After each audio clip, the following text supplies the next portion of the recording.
পিপি education চ্যানেলে আপনাকে স্বাগত। আজকের কাহিনী মহাভারতের এক বিখ্যাত রাজার প্রেম কাহিনী। বৃদ্ধ রাজা এক 16 বছরের যুবতীর প্রেমে পড়ে কিভাবে তার রাজ্যের মারাত্মক ক্ষতি ডেকে আনে সেই কাহিনী বর্ণনা করব। আরে না, বৃদ্ধ রাজা 16 বছরের যুবতীর প্রেমে হাবুডুবু খায়।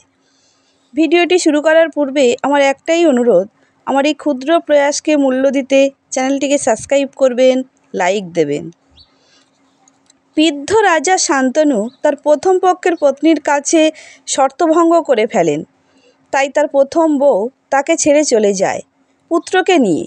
যার সময় বলেন 25 বছর পরে তার সেই পুত্রকে সিংহাসনে বসানোর জন্য পাঠিয়ে দেবেন। রাজা দিন গুনতে থাকে পুত্রের ফেরার। 24 বছর পার হয়ে যায় দিন গুনতে গুনতে। 25 বছরে পা দিয়ে রাজার মন ভীষণ বিচলিত হয়ে পড়ে। কবে ফিরবে সেই পুত্র, যার হাতে রাজ্যভার তুলে দিয়ে তিনি নিশ্চিন্ত হবেন? সেই বিচলিত মনকে স্থির করতে সে বেরিয়ে পড়েন মৃগয়ায়, মানে হরিণ শিকার করতে। আর সেই হরিণ শিকারে গিয়ে এক 16 বছরের যুবতীকে নৌকা চালাতে দেখে তার অপরূপ রূপে মুগ্ধ হয়ে বিবাহের প্রস্তাব দেন। আরে না, এই সুযোগ বুঝে যুবতী রাজার কাছে মহারানী হওয়ার ও তার পুত্রকে সিংহাসনে বসানোর শর্ত রাখেন। রাজা ভাবেন প্রথম পত্নীর পুত্র আজও ফেরেনি, 25 বছরেও ফেরেনি যখন, আর হয়তো ফিরবে না। সুতরাং আর অপেক্ষা না করেই সুযোগটি কাজে লাগানো যাক। অপরূপ এই সুন্দরীকে বিবাহ করার কথা দিয়ে যুবতীকে কথা দিয়ে রাজধানীতে যখন রাজা ফিরছিল, এমন সময় পথের মধ্যে প্রথমা পত্নী পুত্রকে নিয়ে রাজার হাতে অর্পণ করতে হাজির। রাজা তো মহা আনন্দে আত্মহারা, পুত্রকে ফিরে পেয়ে মহা ধুমধামে পুত্রের রাজ্যাভিষেক করেন। কিন্তু যুবতীকে দেয়া কথার কি হবে, এই ভেবে মহা দুঃখে মন খারাপ করেন। আর এই বিষয়টি পুত্রের চোখে পড়ে। পুত্র পিতার কাছে দুঃখের কারণ জানতে চান। পিতা তার সমস্ত দুঃখের কথা পুত্রকে জানান। তা সমস্ত জানতে পেরে পুত্র ছোটেন সেই 16 বছরের যুবতীর কাছে। কিন্তু বৃদ্ধ রাজার পুত্র ফিরে এসেছে জানতে পেরে যুবতী রাজাকে বিবাহ করতে অসমর্থ জানায়। একে তো রাজা বৃদ্ধ, তার উপরে মহারানী হতে পারবে না, রাজমাতা হতে পারবে না।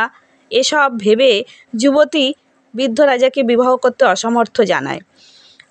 তাই আর বৃদ্ধের গলায় মালা দিতে চান না তিনি। যুবরাজ ভাবেন এমনিতে তার পিতা 25 বছর ধরে দুঃখে নিঃসঙ্গভাবে জীবন কাটিয়েছেন। এখন এই বৃদ্ধ বয়সে একটা প্রেমে পড়েছেন, সেই সুখটুকু যদি তার কারণে নষ্ট হয় তাহলে ব্যাপারটা ভালো দেখায় না। তাই সে যুবতীকে কথা দেন সে কখনো সিংহাসনে বসবে না। যুবতী মহারানী হবেন, তার পুত্র সিংহাসনে বসবেন, তিনি রাজমাতাও হবেন। কিন্তু যুবতী বলেন যুবরাজের মৃত্যুর পর তার পুত্ররা সিংহাসনের অধিকার দাবি যদি করেন, তখন যুবরাজ কথা দেন সে কখনো বিবাহ করবেন না। সুতরাং পুত্রের প্রসঙ্গ আসবেই না। তা জানতে পেরে বৃদ্ধ রাজা বলেন, তোমার ন্যায় বিচক্ষণ যুবরাজ যদি আমার রাজ্যে জন্ম না নেয় তাহলে রাজ্যের কী দশা হবে। তখন যুবরাজ কথা দেন সে কর্মচারী হয়ে আমৃত্যুকাল হস্তিনাপুর রাজ্যকে রক্ষা করবেন। বৃদ্ধ রাজা ও সেই যুবতীর বিবাহ হয়ে যায় মহা ধুমধামে।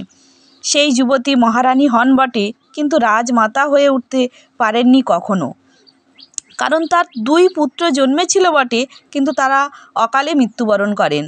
সেই যুবতী হলেন শান্তনু পত্নী সত্যবতী। পরে তার ব্যবহারের জন্য সে শুধু আক্ষেপ করেছেন। ভিডিওটি এখানেই সমাপ্ত।